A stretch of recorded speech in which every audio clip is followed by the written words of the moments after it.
날개야 다시 돋아라. 박제가 되어버린 꿈을 아시오?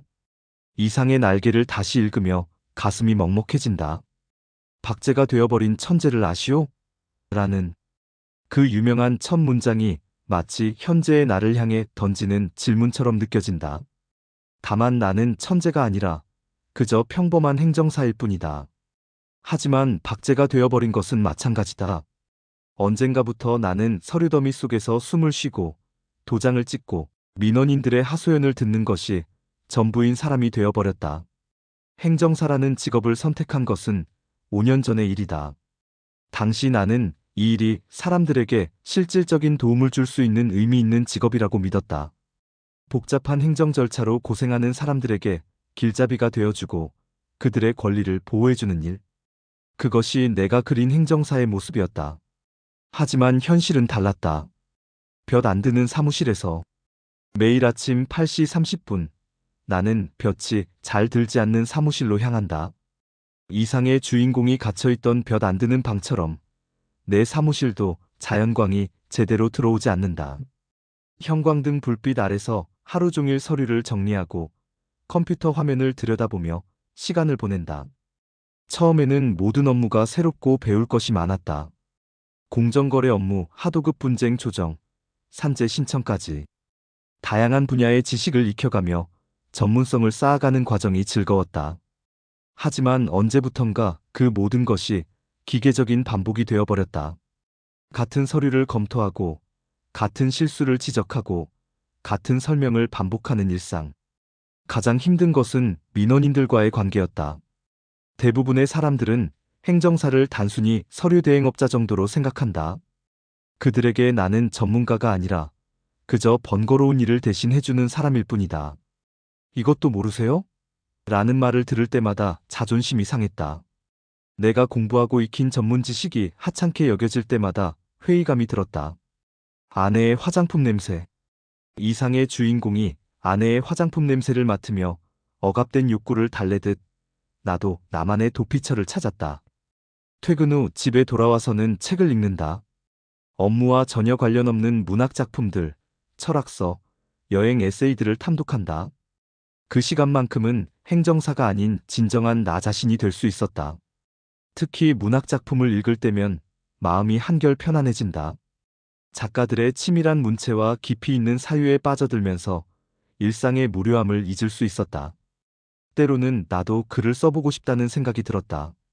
하지만 그것은 언제나 생각에서 그칠 뿐이었다. 현실은 서류 작성과 고객 응대로 가득 차 있었다. 아내는 내 변화를 알아차렸다. 예전처럼 일에 대한 열정을 보이지 않는 나를 보며 걱정스러운 표정을 짓곤 했다. 요즘 많이 힘들어 보여라는 그녀의 말에 괜찮다고 대답했지만 사실 나 자신도 내가 어떻게 변해가고 있는지 정확히 알지 못했다. 5번의 외출. 이상의 주인공이 5차례의 외출을 통해 자아를 찾아가듯 나도 몇 번의 중요한 계기를 통해 변화를 모색했다. 첫 번째는 동료 행정사와의 만남이었다. 그는 나보다 10년 먼저 이 일을 시작한 선배였는데 여전히 일에 대한 열정을 잃지 않고 있었다. 이 일의 진정한 가치는 사람들의 문제를 해결해 주는 데 있다는 그의 말이 인상적이었다.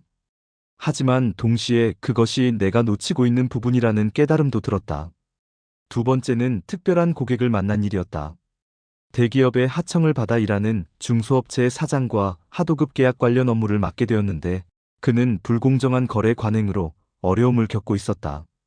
복잡한 하도급법 규정을 설명하고 공정거래위원회에 신고 절차를 안내하는 과정에서 그가 진심으로 고마워하는 모습을 보았다. 그때 처음으로 내 일의 의미를 다시 생각해보게 되었다. 세 번째는 산재 신청 업무를 도운 일이었다. 작업 중 부상을 당한 고객을 대신해 근로복지공단에 산재 신청을 하고 복잡한 서류 절차를 처리하는 과정에서 나는 단순한 서류 대행자가 아니라 고객의 권리를 보호하는 조력자의 역할을 했다. 산재 승인이 나왔을 때의 뿌듯함은 오랫동안 잊을 수 없었다. 네 번째는 세미나 참석이었다. 행정사 연수 과정에서 새로운 법령 변화와 업무 개선 방안에 대해 배웠다. 그 과정에서 나와 비슷한 고민을 하는 동료들을 만났고 함께 해결책을 모색해보는 시간을 가졌다. 5번째는 혼자만의 시간이었다. 휴가를 내고 강원도 산속으로 여행을 떠났다. 자연 속에서 책을 읽고 생각을 정리하는 시간을 가졌다.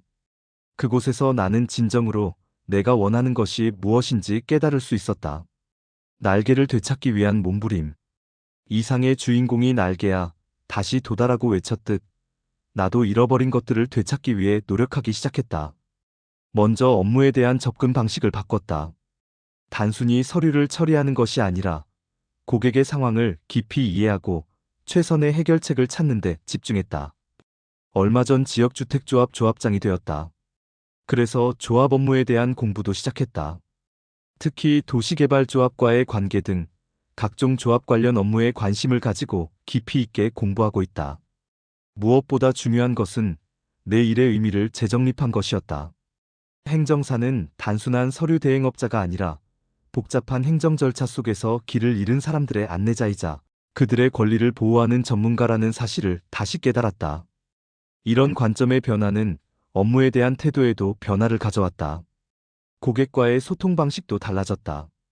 이전에는 단순히 필요한 정보만 전달했다면 이제는 고객의 상황을 충분히 듣고 이해하려고 노력한다. 그들의 고민과 어려움에 공감하며 법적 해결책뿐만 아니라 실질적인 도움을 줄 수 있는 방법을 찾는다. 진정한 자아로의 회귀. 변화는 점진적이었지만 분명했다. 업무에 대한 만족도가 높아졌고 고객들의 반응도 달라졌다. 전문성과 친절함을 인정받으면서 입소문을 통해 찾아오는 고객들이 늘었다. 무엇보다 내 자신이 하는 일에 대해 자부심을 느끼게 되었다. 하지만 진정한 변화는 일 이외의 영역에서도 일어났다. 그동안 미뤄두었던 글쓰기를 시작했다. 행정사로서의 경험과 법률 지식을 바탕으로 한글을 써서 개인 블로그에 올리기 시작했다. 처음에는 어색했지만 점차 내 목소리를 찾아가는 과정이 즐거웠다.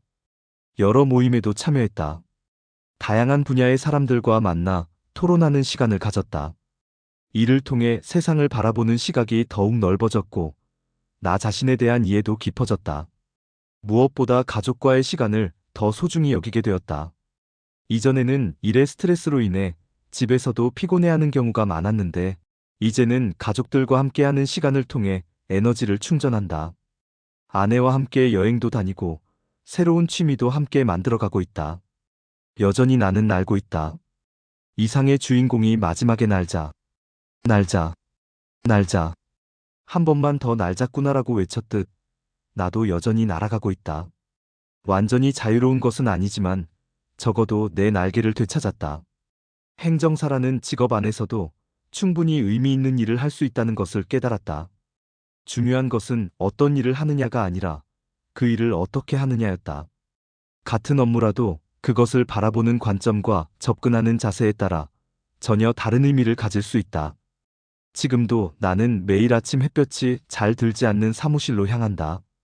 하지만 이제는 그곳이 감옥이 아니라 내가 전문성을 발휘할 수 있는 무대라고 생각한다.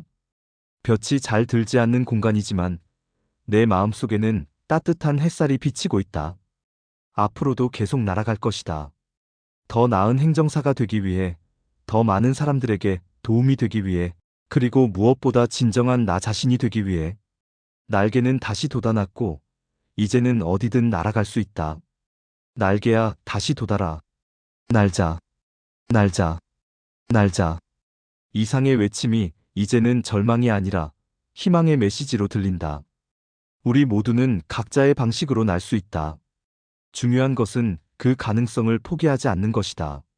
날개야 다시 돋아라. 날자, 날자. 한 번만 더 날자꾸나. 한 번만 더 날아보자꾸나.